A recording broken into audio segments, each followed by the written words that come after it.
Pemirsa, untuk membantu meringankan warga tidak mampu di pulau terluar Indonesia, TNI Angkatan Laut membagikan sembako saat pandemi corona ini. Selain membagikan sembako, TNI Angkatan Laut juga menghimbau warga tetap menjalankan protokol kesehatan. Mendapat informasi ada warga di kepulauan terluar yang belum mendapatkan bantuan sosial, TNI Angkatan Laut Pangkalan Laut Lanal Simeluh Aceh langsung merapat ke Pulau Siumat dengan membawa 100 paket sembako yang akan dibagikan pada warga setempat. Bantuan sosial ini untuk membantu warga di pulau setempat dalam menghadapi pandemi corona.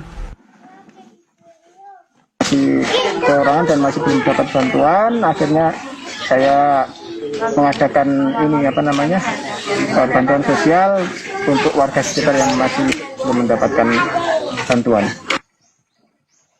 Warga berharap ini bukan bantuan pertama yang tiba di pulau mereka, namun akan ada perhatian lebih serius lagi dari pihak pemerintah, sehingga mereka yang berada di pulau terluar bisa tetap bertahan hidup di tengah dampak pandemi corona.